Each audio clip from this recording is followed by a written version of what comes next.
I have a meditation that I listen to often, and I know that I'm That's not silly. Yeah, I know. No one went with me on that. So we get to clown on gratitude poster, but I can't clown on meditation. This sucks. I hate this fucking podcast. I told you that people on podcasts take it very casually. I don't like that. Okay, speak on that. Yes. I just feel like you should be overdressed for everything. It shows respect. It shows a level of sort of like enjoyment for your life. And so I overdress for everything. Am I making up for something? Yes. Yeah, okay. But that's the quiet part. Sure. What are you making up for, do you think? I think that when you walk into a room and you're fat, you just I think you have to come with some umph. So, because sometimes people will look through you. Yeah. And so I refuse to be a part of that. Yeah, you to enter a room as a fat person, you have to go one of two ways. Yeah. It's either like polite wallflower servant vibes, where you're like, hey guys, if anyone needs a table moved or anything. Yeah, you start arranging things for other people. For sure. You have to be kind of servant, Dobby the house elf-ish. Yeah. Or you have to be like, hello.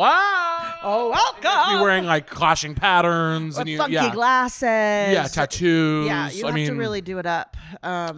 It's obviously tough to hear you say that you're not digging the casual vibe, because my vibe on this podcast and everywhere, unfortunately, is kind of like masked lesbian who might have to go to the gym later. Yeah. You know, like I'm always wearing like I might have to help someone move this afternoon. See, you know? And this is where you're wrong. That's exactly what I'm attracted to sexually. That precise, Okay. that exact. That is your partner. Sliver. That's exactly. That is your Rachel. That is their my vibe. Wife. Yeah, to a T. Except they're going around fixing things for people unasked. They are extremely handy. They helped me buy a car once. Oh my God, aren't they so helpful? I don't know if I've ever actually seen something hotter than your partner kind of giving the business to an Illinois mechanic. Yeah. Like your partner looking at like a Ford Focus for me and being like, you can close the hood. That ain't the one. Yep. And I was like, oh, I felt so small in their arms. I swear to God. Right now we're on a kick where like I get free things all around Chicago because they're going around fixing things for people. So like I can get a free haircut and color at a salon, and there's about 4 restaurants that I don't have to pay any money at to eat. Absolutely. And it's because they've gone around and fixed things at those locations to the point where now it makes my life a lot easier. Yeah.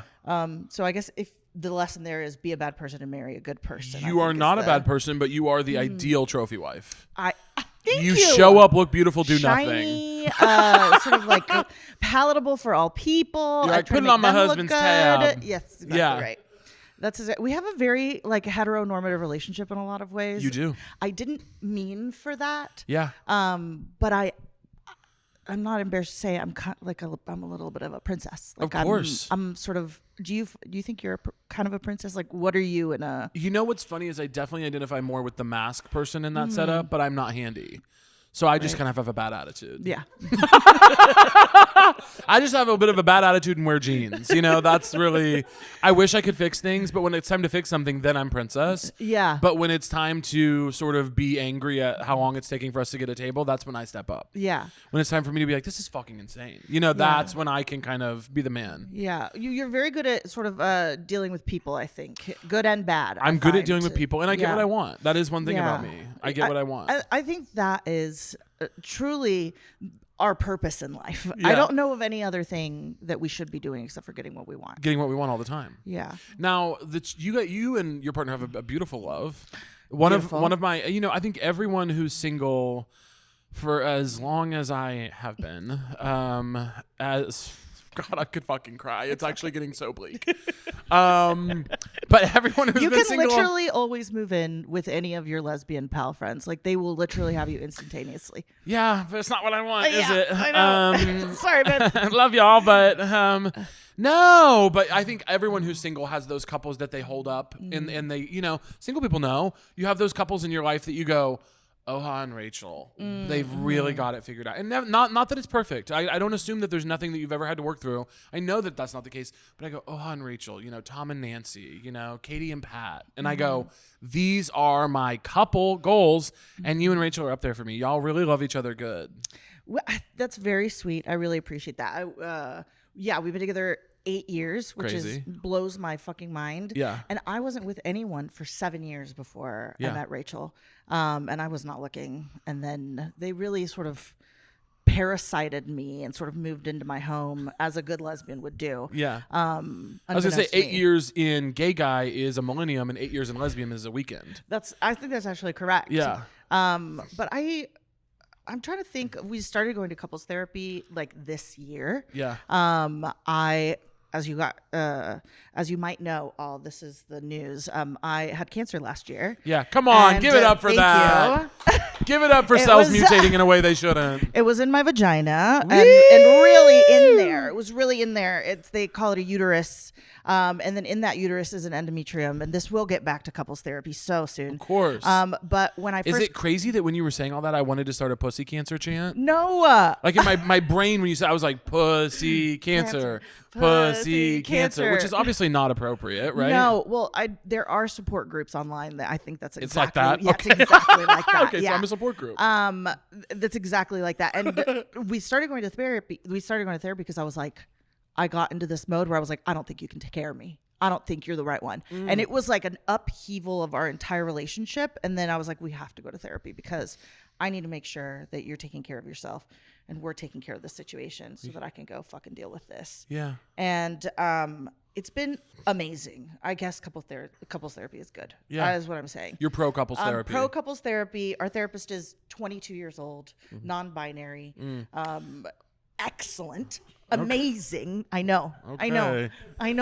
I can't believe they're doing well for you. They're doing well for They're me. barely out of high school. I know, and there are moments where I'm like, you need to shut up. You know what I mean? Like, but I think we gotta get out of here. But I'm the type of person who will like whatever you're saying. I will take what I agree with from what you're saying You are rather good than at this. what I disagree with. Yeah, you're good at this. Because I don't care to disagree with people. It's not that I don't care about confrontation. I love confrontation. No, but you have a type of optimism in you which I love about you, that I think if you in the huge tapestry or tableau of something that somebody might say to you, you're very good about taking what you need and leaving the rest. Yeah, Which I is a think great so. quality. I think so. What about you? Are you a take what you need kind of person? Or? Absolutely. Okay. I'll definitely take what I need. But I also do delight in finding the things I don't need and being like, shut up. You know, like I love to identify both. I'll take what I need and I don't stick on things for very long, but I do like to be like, that part I didn't like that you said, but I like the other part. What's wrong with that? Yeah. You know what I'm saying? Oh, 100%. Do you have like a little stash of things that people have said wrong to you and they sort of start accumulating, or are you just like a swipe them and leave them? Said wrong in what way? Like if somebody says something a little sideways to you, like it's a little pull, it's a little dig at something that maybe passive aggressive or something like that. Most people don't talk to me that way. Okay, good. I will say I think I'm a little bit intimidating, a tiny bit. I've gotten the feedback, but I also think in a much bigger way, I have a very beautiful life with very loving people. My life is mostly people like you who are like lovely, incredible people. I feel if there's anything that's true about my life at all, it's that I'm lucky with people, you included. Yeah. And I just don't have people digging at me that much. I think the thing I hold on to is when people give me bad advice. When somebody gives me bad advice, I definitely put in my head, like, that's not someone I should be coming to for advice. What was the last bad advice you got? It's a lot of times in relationships, like things about matters of yeah. the heart that my friends will be like, you know, because the thing about being single is Move in everyone's with got lesbians. an opinion. Yeah, 100%. Yeah, They'll bad be like, advice. move in with lesbians. Or no, they'll be like, you just need to text them and tell it how it is. And I'm like, that's not, you know, No. they're just, sometimes they're not navigating the thing the right way. Yeah. But you were simply talking about couples therapy and I got off track. No, that's okay. I love getting off track. Yeah. Couples therapy was amazing. I feel like so in our relationship, at the beginning, I was like, I'm a better person than you are. Yeah. That was a real thing that I thought. I went in going, I'm better. You're not as good. And it was like a very kind of black and white way of looking at the world. And I'm also the kind of person who sometimes has like, I find pleasure in a moral high ground, which is like, God, work on that bitch. But like, that's what I came with to that relationship. And slowly but surely, this bitch is really taking over this situation. And now I actively think she's the better person in the relationship. And it tears me apart. Yeah.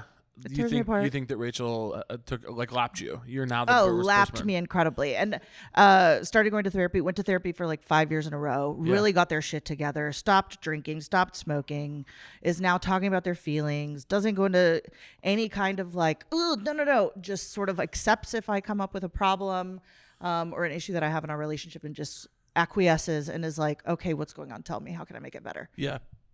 Annoying. Ew. Annoying. Also, not an entertainer, not a performer at all. So there's this whole other element of like friendships and world that I get access to that I don't usually, because I'm hanging out with improv people all the time. Yeah. And her friends are incredible. Well, there's a wellness about someone who doesn't want this. Yes. If you don't want to be in front of the lights and camera, there's a wellness to you. 100%. Yeah. They do not want to perform. They don't want to be put on the spot. But you very much do. And you're a very talented comedian. Thank you. You're a very very much. talented producer. You produce podcasts. I do. I think yes. it's okay if I say that you have been producing Julia Louis-Dreyfus's podcast. I do. Yes. But my favorite thing about you, well, there's so many to choose from. You're a beautiful singer.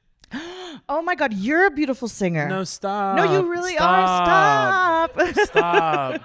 Quit right now. No. Don't do that. Not on here. Cut I this. remember we were in Chicago and Cut this. I don't want to do this. it. Stop. I'm shy. We'll cut this. I know. We met in Chicago and I was doing karaoke and you kind of stopped me after and you said, you did a beautiful job.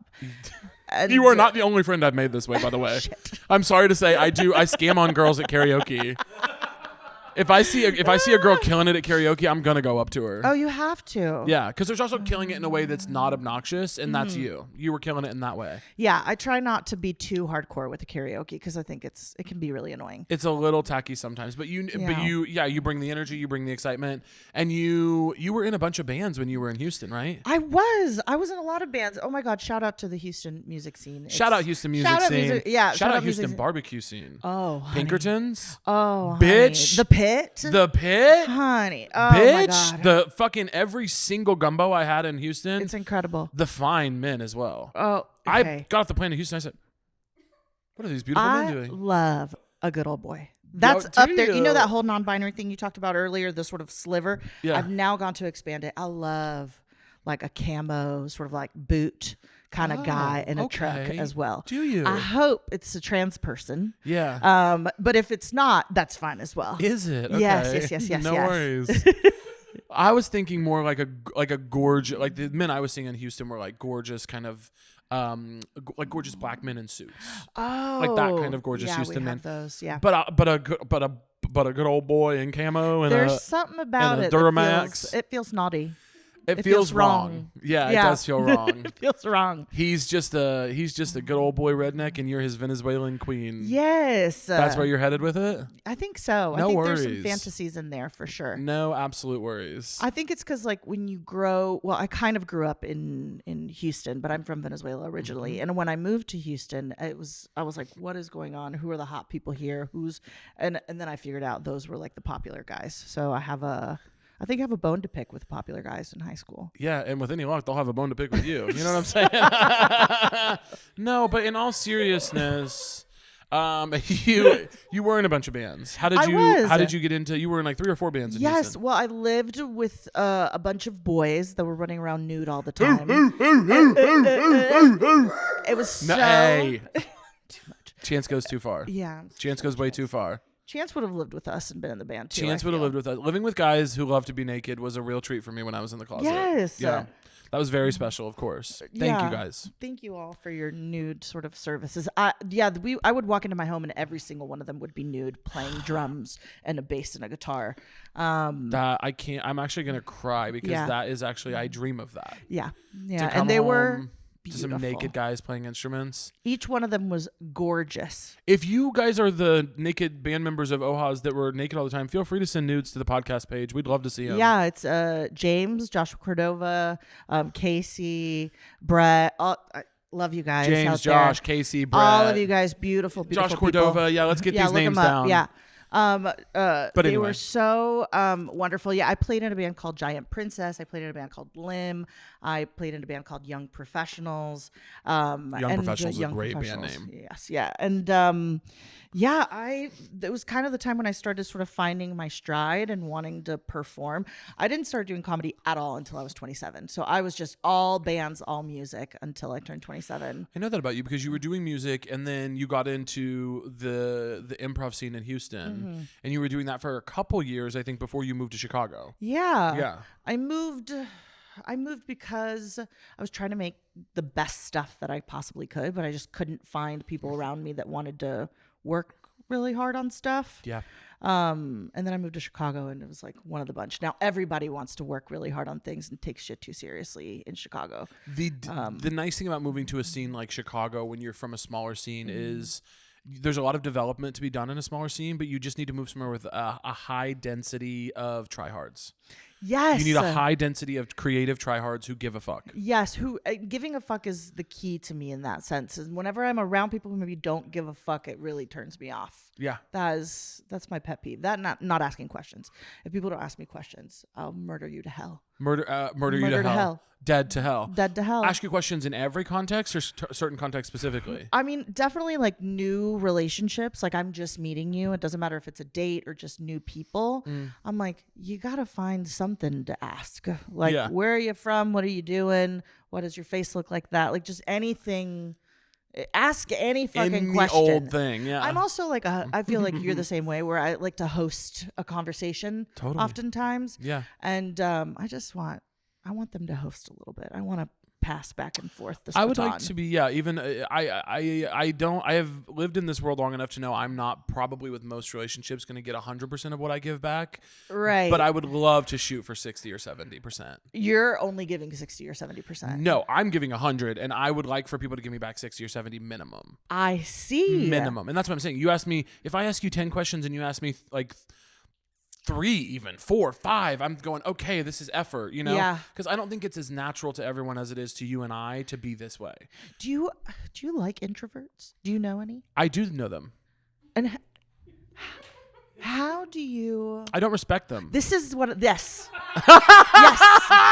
No, I'm kidding. No. Yes. Don't go back. I'm kidding. Yes. Here's what I'll say. I have a lot to learn from introverts. Okay. I do think that they take care of them. I think there are things I can learn from introverts, but when I try to interact with one of them and then they get mad and they go, sorry, I'm not very good at this. I'm an introvert. I go, well, if you like being at home so much, get back there. Get out of here. Because you're ruining my time here. Why are you even here? This is exactly how I feel. I have friends who date introverts, and that's really hard for me. Yeah. Because I'm like, babe, I'm the best friend. Like, you got to get to know me. You got to try a little bit. You got to charm me. You got to charm me. When your friend brings around a new person they're dating and they don't try to charm you, reddest flag I've ever seen. And they go, oh, well, you don't know them like I do. Yeah, and I'm never fucking gonna. Yeah. Because they're bad at this. That's right. And I see them once a fucking year, and if they don't make an effort, I'm never going to speak to them again. Yeah, I can't stand the new partner who doesn't make an effort. No. You owe that to me. You owe that. I'm central to this life that you just came in on. You owe that to me. And if you're an introvert, you better save up that fucking energy and take a big old nap and get ready for this dinner. That's right. And ask some fucking questions. Ask some goddamn questions. Write them down. Yes, but, dude. You know, like we used to do when we were in high school. We would go on a date. You'd be like, I need like 10 topics. Do you know what? Yeah. No, I don't sit down and write questions or anything. But the thing I feel sometimes about people who claim to be introverts, and genuinely, there are some introverts in my life, all jokes aside, that I do love and respect. However, generally, when introverts claim that it's just so hard for them, I go, do you think the rest of us don't prep for our social interactions? Do you think I don't shut down when I go home at night? Do you think I don't need a big sleep after I've talked and hosted all day? I prepare for my social interactions. If I know that I'm going to dinner with 3 people and one of them is a friend of a friend, I go, okay, on the way to dinner, I go, let me remember how I met this person the first time. Last time, weren't they telling me that their grandma was sick? Or don't they work in advertising? I prep myself so that when I get to the dinner, I can go, hey, it's so good to see you again. How's your grandma? Are you still working in advertising? Oh, my God. Sometimes introverts act like extroverts don't do this shit, too. I get anxious about my interactions, but I fucking prepare. Yeah. Prepare. 100%. If I know I'm going to do a big thing with a lot of people, I don't do shit for the entire day. Yeah. And I sort of like shell in and I get prepared for the idea. I'm about to go talk to people, offer parts of myself, and then try to actually get to know people. Yes. But I really struggle with introverts. For a really long time, I was like, they're an asshole. They're just assholes. Like, blanket statement. Yeah. Obviously, that's not true. Yeah. Obviously, there's very kind introverts. It's just... There's a way better thing to call introverts. What is it? It's introverts. Here's what I'll say. Yeah. Not all introverts are assholes. Yeah. All introverts are Harry Potter fans, Mm-hmm. and that is a blanket statement you can run with. Yeah. If you ever meet someone who's an introvert and they're not giving you very much, just go, "Hey, what house do you think the hat would have sorted you into?" And then watch the life come into their eyes. They'll light up and they'll go, "Oh, Dobby," or whatever their thing is. Yeah. they'll go, I would be a Gryffindor. You know, they'll light up in a way. And they'll be like, I'm a Hufflepuff, but I never wanted to be. And like people seem to be really afraid of Oh, they being a love Hufflepuff. and dude, if you ever see an introvert and they're just slinking around in the corner wallflowering at a party, just go up to them and be like, you're giving me Slytherin vibes. And they'd be like, Stop! and they'll be like, oh God, I guess on my bad days, but I like to think of myself as a Griffin. You know, they just light up. It's beautiful. Yeah. I struggle too because I don't know when to shut the fuck up. So I think I also That is true can. Thank you so much. That's something Jesus gave me, and so I'm going to go with it. It's a gift from God. It's a gift from God. But I will say, I do admire people who shut up. I think shutting up is an art. Oh. I think it's something that I don't know how to do as well. I'm really working on it. The gift of gab she got from God. That's what you have. Oh my God. The gift of gab she got from God. I admire people who shut up. I would love to do it someday. I was making out with a guy recently and I kept making jokes and have I told you? I don't think I've told you this. I kept trying to get a joke off because there was this bit I was kind of obsessed with while we were making out. And then he just stopped me and he was like, shut up. And then he kept kissing me. Yeah. Yeah, brother. I've been dying to. I've never experienced something hotter than that. Oh my God, I have a hysterectomy and I'm wet right now. I which was is like, technically impossible. So I think it's happening now. Yeah. I literally was like, I would love to shut up someday. yeah, That's my husband. that's your husband. That was, and I'm not into like being submissive, but just the idea that I might shut up made me so horny. yeah. I would Just love to silence. shut up. Just silence. Imagine silence. I've never experienced it. I've never experienced it unless I'm sleeping, and even then I'm snoring. So I don't think that really counts either. Not all, today. I was shooting a music video before this for a friend, and I'm sure it'll be out by the time this episode comes out. And they had asked me to wear a black polo for the music video. No worries. I'm wearing the black polo. A moment of silence came, and I just out of nowhere I went, "Should I change my shirt?" And they go, "What?" And they go, "Your shirt's perfect. Are you not liking it?" And so then they're trying to take care of me, like, "Oh, maybe he needs to change the shirt. He's not comfortable." And then I had to tell them, "No, I think there was just a moment of silence, and I invented something to talk about." Yes, Like, that's the kind of psychotic. It's psychosis. Yeah. I just went and got Korean barbecue with my friend last night, and she is somebody who is comfortable with periods of silence, and I could find myself just sort of like my heart rate would go up, and I would start sort of like palpitating and getting nervous, and just throwing shit at her that had nothing to do with what we were talking about. Yeah. God, I love to chit chat. I love to chit, but what is it that we can't just be quiet? Well, what is that? I think it is the gift of gab. I think it's being quite good at talking, and then I think it's also. I mean, do you want me to take it to a place that's not super fun? Because I can answer Do it. earnestly. Tell me now. I do think that there's a piece of growing up fat. Yeah. That you learn to fill silence to create worth. Right. That you can't be necessarily like beautiful, or you can't necessarily be like the hottest person at school, but you can be the person who tells the best joke, or the person who is the friendliest, or like, so you create worth through personality. Yeah. And then it's like, even now that I feel I have worth in other arenas, there's still that little part of me that's like, you gotta be the nicest person. You gotta be the funniest one. I think it's subconscious, but I think it's in there. Oh, definitely. I'm trying to figure out like in what ways we've talked about fashion. Yeah. We've talked about not shutting the fuck up. Yeah. And I'm trying to think. I recently had a shopping experience where I went to a plus size store and they started shopping for me. So they were putting things out for me to try on. And I realized that there's another thing that I do, which is I'm somebody's assistant. Hey y'all, this is Chance, Caleb's heterosexual podcast producer. He's traveling in Europe right now and asked me to relay the following message, and these are his words. What's up, F-slurs? I have 2 shows in London, July 19th and 26th. Get your British arses down to the Leicester Square Theatre on those dates. Mobilize on these tickets immediately. Thank you, K-lebrities, K-lesbians, K-Britons, and all cohorts of the So True universe. I usually help people shop. I usually go out with my friends to Target and I'm like, what about this, babe? What about this? This would look so good on you. Yeah. I don't like that. No, I don't like that either. Here's one thing I'll say. Yeah.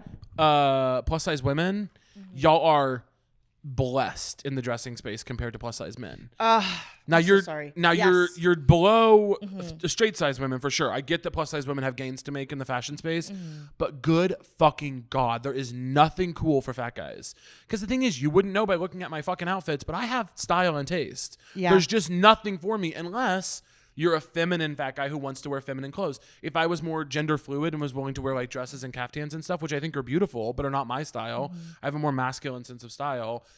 If I was willing to go feminine with it, I would have some stuff. For masculine guys who are plus size that want to wear something, there's nothing. But there's so many of you out there. Thank you. There's so many. You're a force. You're an army. We are a beautiful Literally, nation. Maybe. Yes, a beautiful nation. Yeah. I'm tired of this. Yeah. Not this conversation, but just. You're like, I'm sick of this. Let's get the fuck out of here. I've had it with this podcast. Probably some of our listeners. God, are they ever going to stop doing this fucking show? Oh fuck! No, I am, but I'm also tired about shouting at the rafters about it. You know what I mean? I just want to go in my little fucking store. Yeah. I want to put on my little fucking tube top and not fucking worry about what people are saying. And I want there to be 10 tube tops, not 1, not 2. A 10, a 10. billion. You know who my biggest bone to pick is? Who? Carhartt work in progress. I'm going to come to your fucking offices and do something crazy, dog. Yeah. These people at Carhartt work in progress. If you work at Carhartt work in progress, I'm not actually going to come to the offices, but maybe you could just make stuff in my size too, because they have such cool stuff. Carhartt Work in Progress is my favorite fashion line. I love the Carhartt Work in Progress line. Are you familiar with it? Absolutely. It's their upscale fashion brand. I love the stuff they make. It's masculine, it's cute, it's colorful, it's nice cuts, and they stop at 2X. Make a 4 and a 5X for the big bitches. Let me swim in something a little bit. I completely agree. Oh, the swimming in something impossible. Impossible. Those little boxy loose things. I had to cut this out for room right here. Yeah. This is supposed to be closed off. Can't have it. Let me make a 5 or a 6X that I can wear as an oversized moment because I deserve to, and I have money. I feel like Julia Roberts in Pretty Woman. Yeah. I'm like, I have money. Yeah. And you want to give it away and you want to look hot. Help. I also have a plea to a clothing maker, a garment maker, a store. Give it to the camera. Excuse me, Torrid. No, not Torrid. Torrid. Don't invoke Torrid in the space. Oh my God, no. Listen, okay, if I could go to a Torrid and burn it down, I would. You guys are making terrible quality shoes at extreme prices. And why does everything look like a 40-year-old Hot Topic dress? Yes. Why does everything have a little skull with a heart with a little vine on it? Okay. Why are you guys making clothes for people who listen to Blink 182 as 15-year-olds, but now we're 40? You know what I mean? It doesn't make sense to me. It's a terrible brand. I hate it when girls are in the little fashion groups going, I bought a skater skirt from I'm like, put it down, burn it out, snuff it out. Torrid should hire you. You could help them a lot. I could. I really would love to design a plus size line, but they're all kind of they're reeling back on all the shit that they started to put out. They had lines at Old Navy, they had lines at all these in-store things, and they've just sort of started taking them back. I don't know why. We should actually, I will say, if anyone out there has the power to get Oha and I a collaborative fashion line, oh my we God. would fuck that up. We would fuck it up. We would make somebody a lot of money. Yeah. Ourselves and then also somebody else. Yeah. We would make a lot of money. We would be really, because I've got really I've got fat bitches ready to ride at dawn. I have a pitch for you. Go ahead. Which is that I think that at some point we should play twins that enter a twin pageant. Okay. And that's it. Write it. Yeah. If you write it, I'll play it. Okay, and it's stupid. Yeah. It's wild, and we both get to sing. I'm gonna cry. Yeah. I love this idea. Yeah. It reminds me of back in Chicago at some point when Molly Carney and I were both still living there. We met up at a Japanese restaurant once because we had been on a couple shows together, and I was just like, we were friends, but I was like, I'm just obsessed with your comedy, and I would love to do something with you. And we just wrote a bunch of sketch ideas, and they were so funny. It was just literally me being like, we're cops, but we're cousins. We're we just running through every relationship we could have. Sketch. Yeah, absolutely. Yeah. It was so silly, but that's what our twin performance piece feels like to me. Yeah, that's what I feel like. And it could be a performance piece, it could be a movie, it could be a tattoo, it could be a conversation in front of many people, but I think it'll be all those things. Yeah, I think so. I think we bill it that way. Right. This is a conversation, a tattoo, a performance piece, a movie. That's what this podcast episode is in many ways. I think that's right. It's across genres. Exactly correct. I have a question for you. Ask me. What do you want? What do I want? Yeah, I ask people on this show a lot. What do you want? You've asked me this before, and it sent me into a fun spiral. I do have that effect. Yes. Yeah. I think I would like to be in water in beautiful nature Okay. for a good portion of my time, 20 Yeah. to 30% of my time Yeah. spent around bodies of water inside of them. This is a very wide open question. The answer has shocked the hell out of me so far. Yes. I love that. Yeah, that is a big priority for me, is to just have a pool or be by the beach or the lake. And then I would say I would like to wake up every morning, go walk my dog, have an amazing time in beautiful weather walking my dog, take some deep ass breaths before look at my phone. I would like to send my wife off to work and have her have an awesome day. And then I would like to ritualistically write every morning. I think I kind of do something like that already. Yeah. And then I want to hate what I write, then like what I write. And then I want to work with people that I love. And Hate them first, love them next. Hate them first, love them next. And make things that I'm proud of. I think that's it. I think you're doing almost all of that, aren't you? Yeah, I think so. Yeah. Yeah. So you just want to continue the beautiful life that you've built for yourself? Yes, I'm pretty happy. I feel very happy. I think you should be. Yes, I think you've you're a created very happy gorgeous life. person too. I think I am. I think day to day, I wonder. I love this tone that we're talking in. Yeah. You're so happy. I think I'm happy. I'm happy. You're happy. I think we're both happy. Yeah. I do think you've created a beautiful life for yourself. Yeah. I was gonna say there were two things you said that made me think of things. Number one, you have a very Midwestern mom quality in the obsession with water. That's a Midwestern mom. Through a Midwestern mom's only politics is we should just all have our toes in the sand. Yes.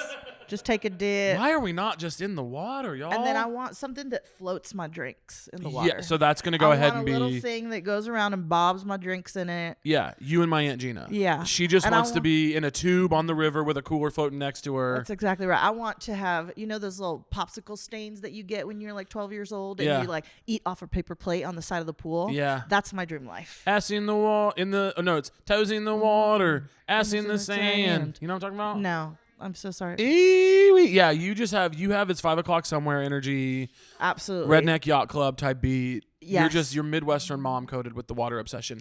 And the other thing I was going to tell you is probably my worst habit, and I have got a few to choose from. Probably my top number one worst, going to kill me the earliest, bad, stop it immediately. Why are we doing it? This quality is horrible. You shouldn't be doing this. You're not a good person. This is killing you slowly. You're truly not healthy. This has to stop. Nobody should be doing this. Why are you acting this way? That's right. We got to Your get body it is to about to stop. shut down. The body's going to shut down. Yeah. You're going to go to an early grave because of this. Doctors don't recommend it. Scientists can't understand it. Teachers would never allow it. That habit, Yeah. I check my phone before I open my eyes. My phone, my phone first of all sleeps next to me in bed. She eats first. Yeah. My phone sleeps on a comfier pillow than I do. And then when I wake up, I do this. Fuck, okay. I'm then texting, I'm emailing. I You're email from texting bed. and email. Oh my I'm emailing God. before I put my feet on the ground. You're just working 24/7. It is from not- the moment your eyes open until they close. There's a lot of time I'm not working, but I do start off the day by being what emails have I received? I go through, I delete all the ones that aren't important. Yeah. And I leave a queue of the ones that are important. And maybe if there's one that I really should have already gotten back to, I respond to it in bed. I'll usually do it with one eye because the other one's still kind of crispy. Have you sent crazy shit? No, I'm lucid. Good. I'm extremely lucid. You're up and you're in. I'm up. Your life. I'm locked in. I'm locked and loaded. And and then I get up and have a coffee before I have any water. And then, which is not doctors don't recommend. And then I go straight to my computer and start working. And then this is an ideal day. Then I go take a shower. Then I get out of the house.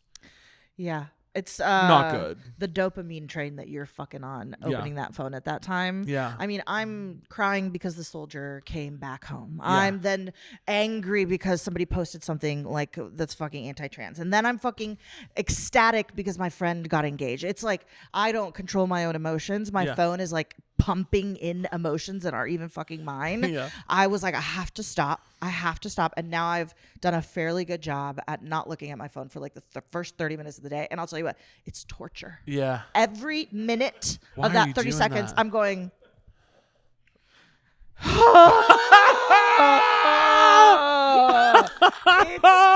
Oh my God, it's so painful. It truly is. And that's what tells you we're fucking addicted. We're because I done. literally am like angsty for my fucking phone dopamine. And I've tried to like go outside, walk the dog, take some deep fucking breaths because sometimes I'll pick it up. I'll forget that I'm not looking at it and Yeah. I'll pick it back up and I'll just start off and it'll be like, fuck. Do you know the number of times I'm sitting watching a TV show and I'm bored by what's going on screen? So I'll just kind of search for the phone, open it, and then just be like, Oh. watching the TV, looking back at the phone. Nothing to do. I'm not looking at anything. Yeah. Just the act of having it open in my hand feels so good. And I daydream, I fantasize about creating an analog. Like I dream about moving back to Kansas City full time and opening a theater that runs only on like flyers and no internet presence and no phones allowed. I dream of like creating analog spaces again. An artist that I deeply respect just posted on Instagram today about how they're experimenting with AI. And I was like, I want nothing to do with this shit. Yeah. And yet I wake up, I check email, I check Instagram, Is it FKA Twigs? No. You know what I hate? Being thirsty. I'm sick of it. And when I think of thirst, I like to imagine it as a physical thing that can be murdered and killed. And that's what Liquid Death is doing. You guys have seen them absolutely everywhere. They have a brand partnership with Martha Stewart. Y'all know Martha Stewart? Making candles, etc. with Liquid Death. Guys, I'm telling you, you got to check this stuff out. It looks like a beer. It looks like an energy drink, but it's not. It's tasty water, and they also do low sugar sodas and low sugar iced teas as well. So check out Liquid Death. My favorite Liquid Death, thanks for asking, y'all. It's going to go ahead and be the regular spring water because I'm not one of these highfalutin, fancy, coastal, elite type guys. I'm a regular working class Midwestern guy, and I need regular working class Midwestern water. You can get free shipping of Liquid Death's mountain water, flavored sparkling, and iced tea 8-packs with Amazon Prime, or grab a can or a case at your local 7-Eleven, Target, Walmart, Whole Foods, or Instacart. Go to liquiddeath.com/so-true to check out all their healthy, infinitely recyclable beverages and find your closest retailer. That's liquiddeath.com/so-true, liquiddeath.com/so-true.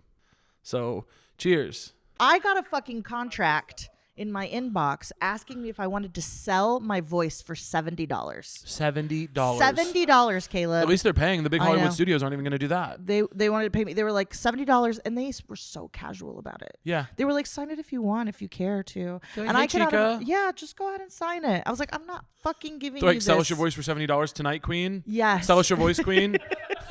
Hey, Queen, sell voice for $70, Queen. Eye emoji. No, I mean, it's very malevolent. Oh, it's malevolent. I'm extremely anti-AI. Yeah, I don't me care too. what it does. It could make my dick bigger. It could make me $1 billion. It could get me laid by every person in the world, That and I is- would still I be like, do- fuck yes. this robot. Yeah, fuck this robot. I hate it. I feel that way deep. I'm scared. I don't want it to change our way of life. Yeah. Well, the phones have already I'm like, the phones are bad. What are this is going to do? Yes. I'm scared. I'm very scared. I don't like it. I don't like to be sold things. I think we as humans are pretty good at hating being sold things. Yeah. But the AI feels like it's going to burrow itself in my fucking... See, I'm going to sound like a real conspiracy theorist, but it's going to know us inside out. I already have a problem discerning from like clickbait and not clickbait. You know what I mean? Yeah. And this is how I know that you're getting older a little bit. You stop being able to know what a scam is. Okay. Yeah. I really think that's a sign that you're getting older is like like for our parents it was Nigerian prince. For us, it's just like some weird article about Paris Hilton's baby's head. You know what I mean? We're like, Yeah. I've got to fucking look at that. Yeah. I've got to go look at it. And then you click in and it's somebody trying to steal your shit. Do you know what I realized about myself today? Tell me. I bought a gratitude poster that I bought a gratitude. Oh, that wasn't the funny part. Oh, that wasn't the joke. That was the setup. Sorry. Oh. You got me. Oh, yikes. This was the beginning of the story. It wasn't the laugh part. Oh, God. This doesn't feel very good at all, does it? Let's cut this. Oh, that's good. What the That's fuck? really good. This is not the funny part. Yeah, so I bought a gratitude poster, which I thought was pretty normal. No, I bought a gratitude poster that's like, it's like this little, it's got like little flowers on it, and I framed it and put it in my bathroom so I would see it every morning. And it just says like, you have clean water, you can move your body, you have access to food today, you have people who love you. And it's just this big list of like gratitude things that I was like, that would be nice to check in with every once in a while. But this is how negative of a person I am. I find myself, today I noticed that I've been doing it, but I noticed that I found myself doing this a couple times. I find myself reading my gratitude poster and trying to refute it. Oh my God. Like I will be reading the gratitude poster and there's Yes. something so deeply. I'll be reading the gratitude poster and it's like one of them's like, you have clean clothes. And I'm like, no, I fucking don't because my roommate's hogging the washer. Like I'm like mad at the gratitude poster. And it's like I put it there to inspire gratitude, but instead I'm like training myself to argue it. Like I was like, it's like one of them's like, you can move your body. And I'm like, I'm literally today in my head, I was having I was just feeling stressed out today. And I was like, some people fucking can't walk, but I can. I don't know like what I'm doing. Like I'm fighting with the gratitude poster. And I think that I clocked that and was like, you need to relax. Yeah.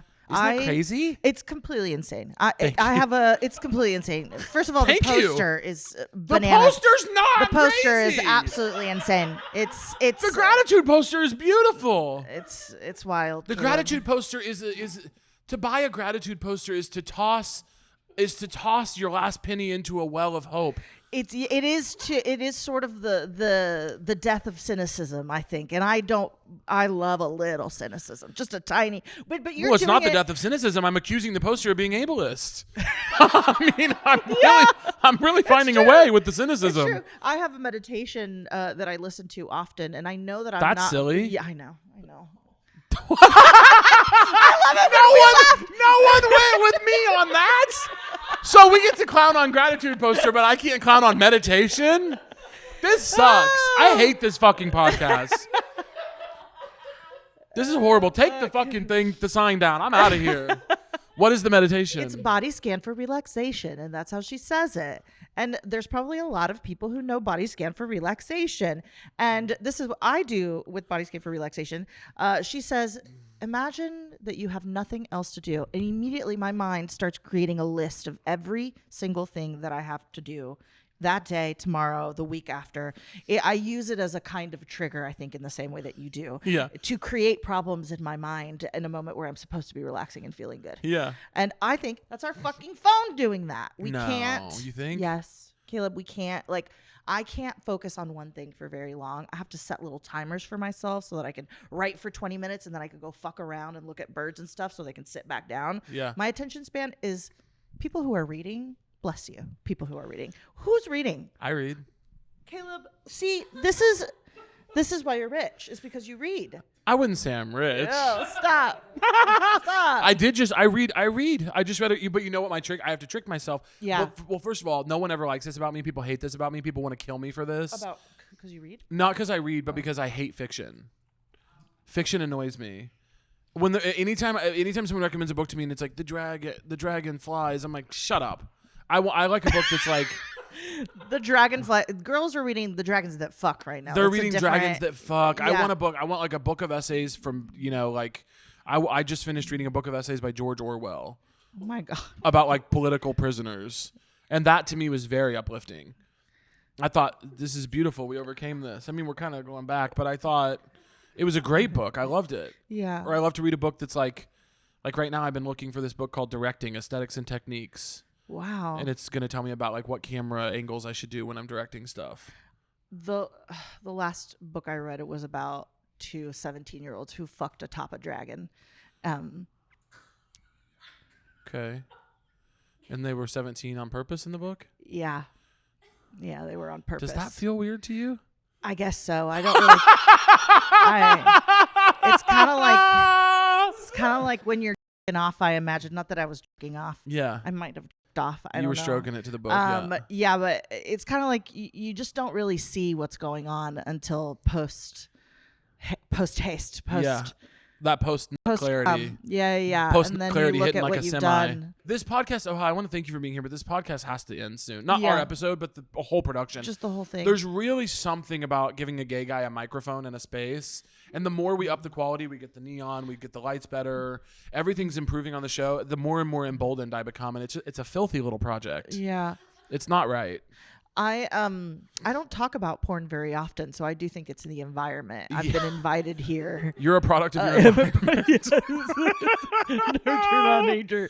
Yeah, I don't think I've talked about porn in a really long time. Yeah, dude, I don't really talk this way in my regular life. I had my mom on here the other day, and I couldn't stop. I was like making I think at one point I tried to dap her up after I said I worship in the bedroom. Oh God, It's not a way to behave. Yeah. It's not a way to behave. I tried to explain to my mom what a podcast was, and she couldn't. She couldn't come with me on that She was journey. like, She was like, you know what? It's very complicated. The things you're doing, but all the jokes kind of. Yeah. Even if I try to show her this show, she's not gonna. Which is why this is she why would get this show. I don't know. I think like if you're like a comedian, like kid of immigrants, it's like your parents only get the highlights. Like they only understand what you're doing if it's with Brad Pitt and Angelina Jolie or President Barack Obama. Everything that's sort of like underneath that, I think it just all goes into the same sort of like bin. Yeah. They don't get what you're doing. My mom has no idea who Julia Louis-Dreyfus is. Has no clue. Has never watched Seinfeld. That's beautiful. My grandmother doesn't know who any of these people are. She did know Jane Fonda. She said, I don't like her. I was like, great. My dad was similar. My dad would never, like, he was proud of me, but I sent him my character reel once. I don't know if you were there or not, but do you remember in the first time I auditioned for SNL in Chicago, that like era of our friendship? It was like 2019. Yeah, I think so. I had done a live showcase and they had come, and it was it was a great set. I mean, it really was a great character set, and I was really proud of it. I'd worked on it for like a year and a half. And they filmed it. And so I got the tape afterwards and sent it to my dad and was like, hey, you're always asking what I do. This is like what I've been up to. This is my 5-minute, like, please hire me character set that I had this closing bit called Haunted Mirror that I was really proud of. And I really liked that bit. And I still think it's a great bit. But I sent it to him and I emailed it to him and he watched it and he emailed me back and he goes, I didn't understand pretty much any of it, but the audience seemed like they were having a good time. Yeah. I was like, that's like a year and a half of like my intense work. You know, like I'm like, and also I'm doing well, you know, I'm like really. And so I'm like, if you can't understand it at this level, there's no hope. Yeah. I'd have to be like Johnny Carson or something. Yeah, which only Johnny Carson's Johnny Carson. Yeah, my mom doesn't. She loves Ali Wong though. That's her number one. Oh, interesting. Isn't that wild? Yeah. She just happened to check out her specials on Netflix and is obsessed with Ali Wong. But Ali Wong is a great comic.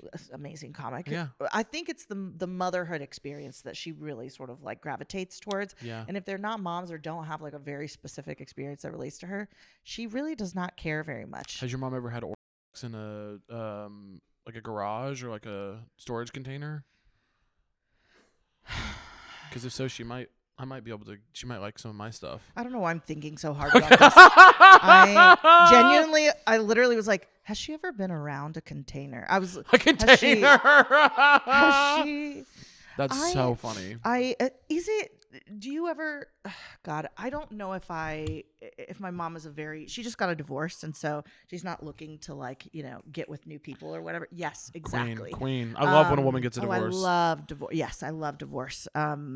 But I don't have a lot of information about my mom's sex life. I feel like there are some children, right? There are some kids that know a lot about their parents' sex life and are very open with their parents. I think I'm one of them, yeah. You're very open with your mom about that stuff? My mom knows who I'm sleeping with, and I know who she slept with. Yeah, Okay. We pretty much have an open dialogue. No, I don't.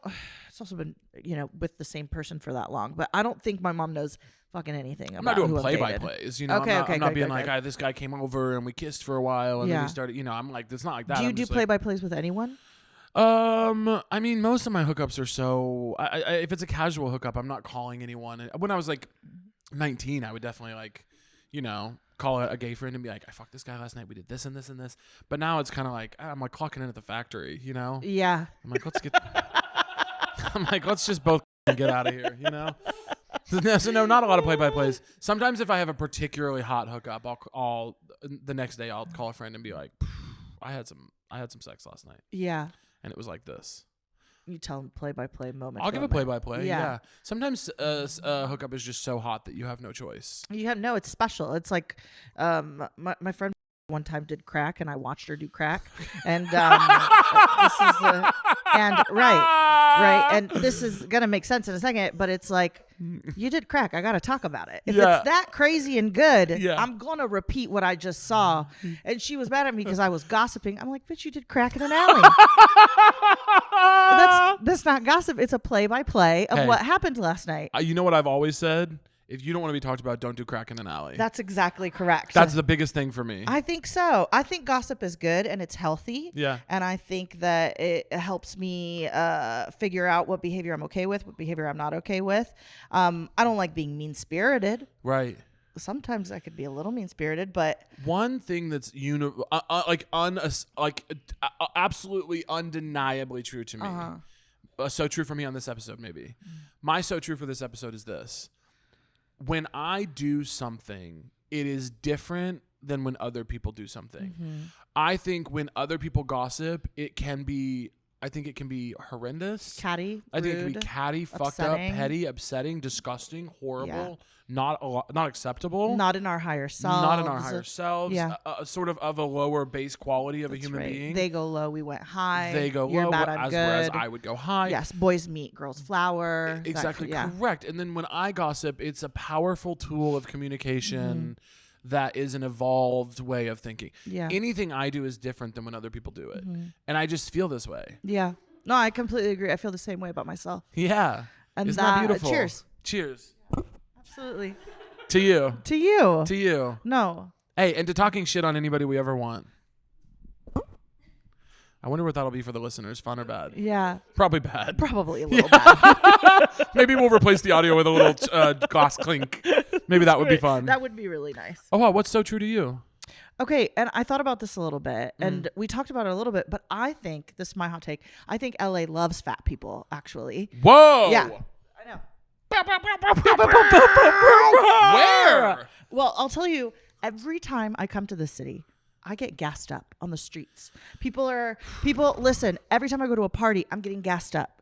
I'm just like, does LA want to fuck me? Like, seriously, every single time I come to the city, it is like, I don't know what it is, but it's having me. Okay. I have something horrible to tell you. Well, okay, no, wait.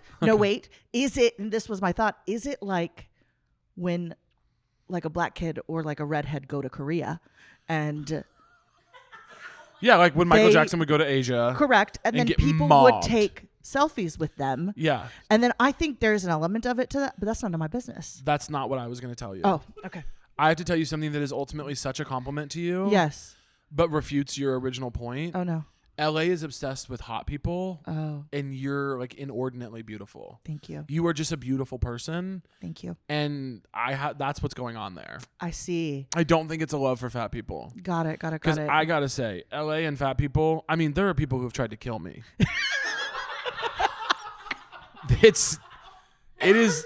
It is legal in every city and township in LA to kill a fat person. Yeah. You can. And if you Yeah. turn us in at the sheriff's office, they'll give you gold. I mean, it is like, It's the Melissa McCarthy law. it's tough out here. Yeah. Yes.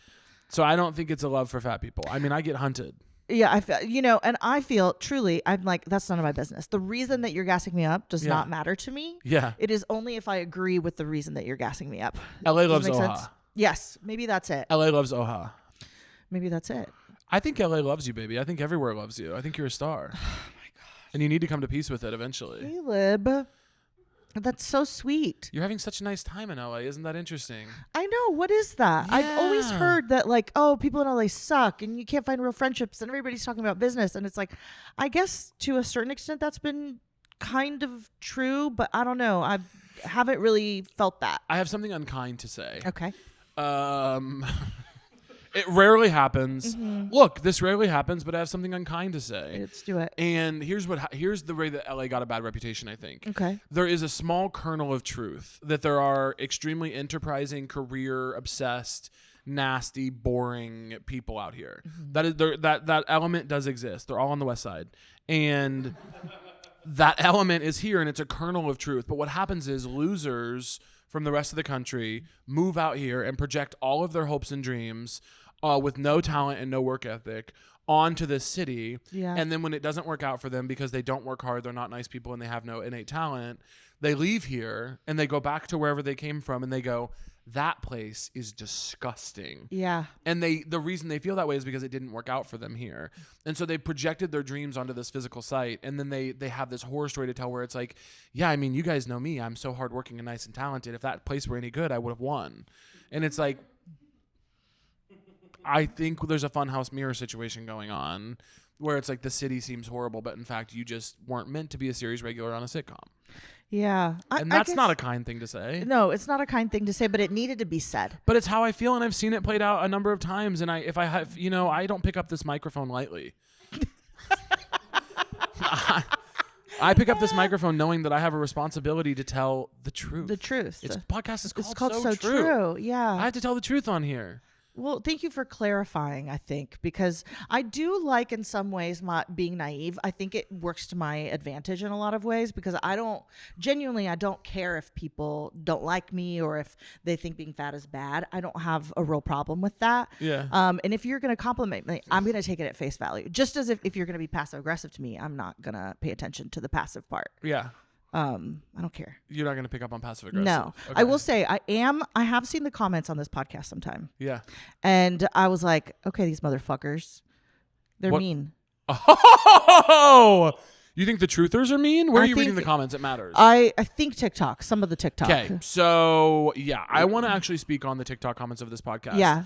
The TikTok comments on this podcast have brought me closer to negative self-harm ideology than I've been since college. Yes. I mean, the people on TikTok are... What is going on? Those with are that not horde? fans. No. Something's happening on TikTok where our content is quickly leaving its target audience. Okay. And reaching people who would, given the choice, kill me. Murder you. Yeah. They are so mean. What is going on They're with nasty over there. Well, I'm fat, and so that's crime, Yes. that's crime number one. Yeah. And then I have opinions, which is crime number two. And then, yeah, I mean, we post engaging, we post clips because we're like, you post podcast clips. We have very big, long, nuanced conversations on this show, but you post the clips that are like, if there's a 20-minute conversation about the nuances of being vegetarian, we'll post the one clip where the guest who's a vegetarian is like, yeah, vegetarians can rot in hell. Yeah, it's And saucy, it's spicy. It's supposed to Yes. bring you to the full episode, but then people are in the comments are like, my dad is a veteran. And he didn't have access to meat in the war, you fat motherfucker. So he became a vegetarian while he was serving his goddamn country. Yeah. And it's like, whoa. Yeah. First of all, fuck him twice. 100%. If it starts with, why isn't anyone talking about, I'm going to shoot him in the face. Yeah, why I'm isn't done. anyone talking about? Or It's too much. I'm not saying anything, but shut up. Yeah. Shut up. Don't be in the Yeah. comments. The fans of this show are actually really sweet. Instagram and our YouTube comments are psychotically lovely and nice because YouTube is a place where it's hard to get nice comments. TikTok, they're being pretty tough with us on there. They're being rude out there. You know what? That's it. I'm going off right now. Okay. People who comment on TikToks. Yeah. Let me tell you something. Yeah. People who comment on TikToks, give me a break. Yeah. Relax. Can you be nice? Can you be sweet? You know what we need? A kindness revolution. That's it. I'm about to give it to y'all. I'm about to give it to y'all straight. Give 'em hard. Can we be nice? Can we be sweet? Give me a please? F word break. Just like everybody's got what did they say? A hidden problem behind that you cannot see. Lean on me. Lean on me when you're not strong, and I'll be your friend. I'll help you carry on. Hey, y'all, just be nice in the comments. Just be nice in the comments. This is a new rule for TikTok commenters. Yeah. New rule on TikTok. And I'm going to call the people at TikTok and tell them they should implement this. If you have something to say about how beautiful I am, how smart, funny, charming I am. Yeah, your gorgeous hair, my your gorgeous amazing hair, frames, my incredible personality. your skin, your tattoos are beautiful. How good I am at kissing and giving and receiving it as well. Yeah. I'll take your word for that. These are things you might not have to. Oh, shit. Play your cards right. Rachel! Get your partner in here. No, but if you have nice things to say to me in the TikTok comments, I think let's go ahead and go nuts with it. Have you ever gotten into where you're about to post, you're about to comment on something, and you're like, bitch, delete it. Yes. And then you delete the whole thing. That's half Every of my day. online experience. Every day. Literally, when we get off camera, I'll tell you about one I had yesterday because Okay. I can't actually give this person the time of day to know that I saw their thing and thought about Yes. them. But I would say at least once a day, I type out something Devastating. something horrible. Devastating, yes. And that's why I don't understand why people can't do me the favor of not letting me know that I'm on their mind. Right. I every day don't say things to people I hate. Yeah. Can't you do that to me? Oh, hey, I got an email after 9 years that I had a fight with someone. 9 years later, they emailed me Venom. Isn't that the craziest, saddest thing you've ever heard That's in your life? nuts. That's bonkers. I think I would do that. Is, okay. Yeah. Not to you, but I think I would do that. Someone. No, I wouldn't. Because you know what stops me? I have the impulse. What stops me is not letting that person know that they're still in my headspace. Okay, well, cut that part. Yeah. Cut that part. Cut. Yeah, cut that part. Cut that out of here. Yeah. They don't need to know that I know. We're trying to make you look strong and powerful. Get I that didn't out of actually here. read it, actually. You didn't? No. My friend Stacy called me and she's like, have you checked your email? And I said, no. She's like, give me your password. I blindly trust Stacy. She's my life. I'd give her anything she needs. Okay. Yeah. So I just gave her my password, my email. She went and deleted it. I never read it. That is a good system. That's a good friend right there. That's a good That's friend. a good friend. Because she got it. She got the email too. We both got it. So, Oh. she was like, have you read it? I said, no. So I deleted it. You ever made the mistake of telling a fat person that they're fat and they didn't know they were fat? Hey. Caleb, baby. Caleb, honey. Yes. Yes. Yes. And they're so offended. Oh. And then you have to now backtrack, Yeah. bitch. Or they go, I'm curvaceous. I'm curvy. I'm like, no. Okay, Tubby. Okay, Tubby, you're fat, You're bitch. fat, bitch. Oh, you my are. God. You're Have not. you had to do that? Oh yeah, these people will do anything to convince. They'll be like, "I'm chubby, I'm big boned, there's a little bit more to love." Bitch, you're fat. Yeah, you're fat. And it's okay. me and you in the same sinking ship. Yes, a tall, short, fat. It feels all the same. You're a fat fatty. I mean, it really is like you're just so fat, and I Yeah. don't know what else to tell these people. I've done this before where I've been like, "Well, me and you, fat people," and they'll get, they'll clam up a little bit. You didn't know you were fat? Did you not go to middle school? Yeah. What's going on? I've told somebody, I did the exact same thing where I included us fat girls, us big girls. Yeah. And this person genuinely got very upset with me and paused the conversation and said, really never call me that again. And I was like, okay, girl. I mean, we're going to have to get used to something here because it's going to be harder and harder for you to lose those 10 pounds you've been meaning to lose. This is what it is I think people who are closer to the beauty standard or the beauty ideal in like many ways actually suffer more than we do because I'm not fucking worried about getting this thing that you guys are all vying for. Like I'm just in my lane, bitch, but you're kind of close to it. So you torture yourself because you're not exactly what all these people are looking for. I'm like, stop doing that. And that's why I feel bad for thin people that are very beautiful. And I know they don't deserve all of that from me all the time, but I have friend after friend that when they're close to the ideal, it just fucking tortures. It's torture for them. It's like proximity to desirability. Yeah. It's like desirability is an island way out in the ocean, and you have to go by boat to it. And I'm not allowed to get a ticket to the boat. They won't even let me come near the wharf. And then I have friends who can get on a boat and get close to the island, but then the boat has to turn around, and they've seen the island.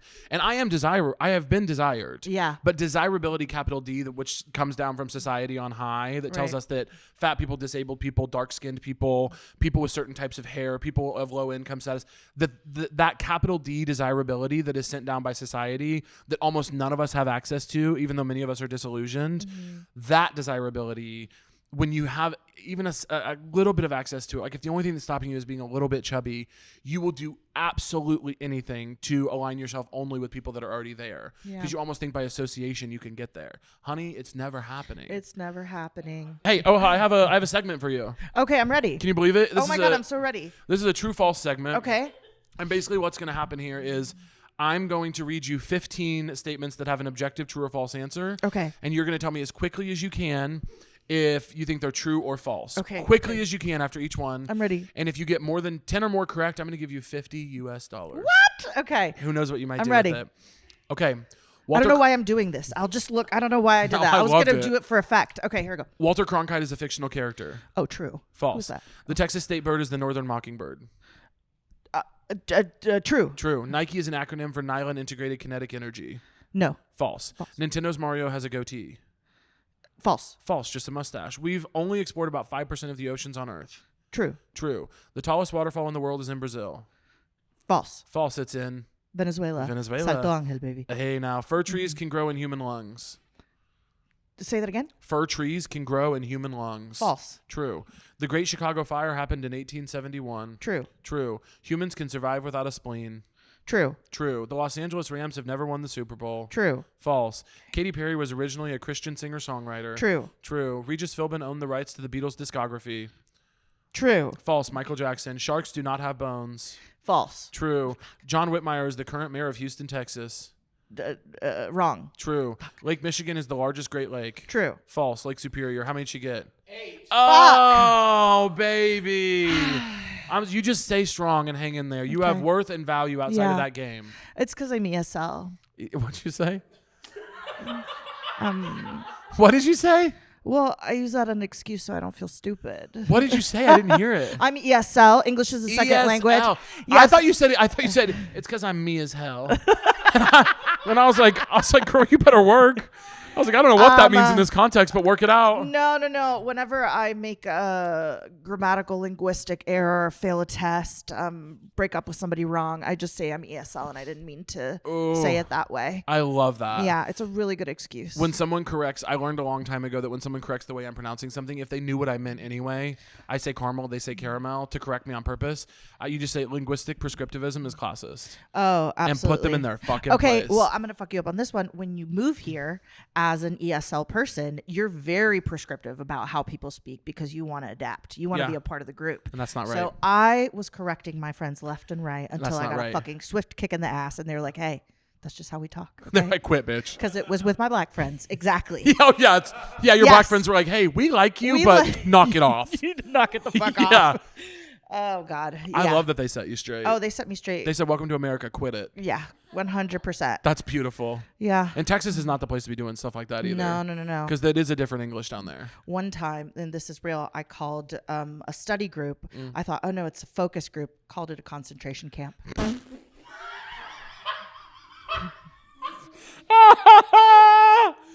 Yeah. Here's the thing. Yeah. Calling a study group a concentration camp as someone who's new to the English language, Yeah. it makes a lot of It sense. makes a lot of It's sense. like it is. That's it what makes I thought. sense. That's crazy. That's what I thought. That's nuts. I got in trouble. For sure. I I got in didn't like trouble. when you said it now. No, Yeah. it was hard. Yeah. Yeah. It's a tough way to speak. I was not asked back. For is sure. what I'm saying. And I can see that 100%. was not But you know asked where you will be asked back? The So True podcast. Thank you for doing this. We love you so much. I love you, Caleb. Why don't you tell people where they can find you? I'm at Aloha Oha on Instagram. Also, I'm excited to see you out there in the world. Where can people find you, Caleb? Caleb Says Things on everything, the So True You already know podcast that. channels. And I just want to tell you guys, if you're ever in Chicago, go see Hoja at any of her live shows. She's an absolute genius. I love you, baby. I love you, honey. Mwah. Mwah. A lot of this needs to be deleted. Yeah. A lot of this needs to be deleted. Yeah.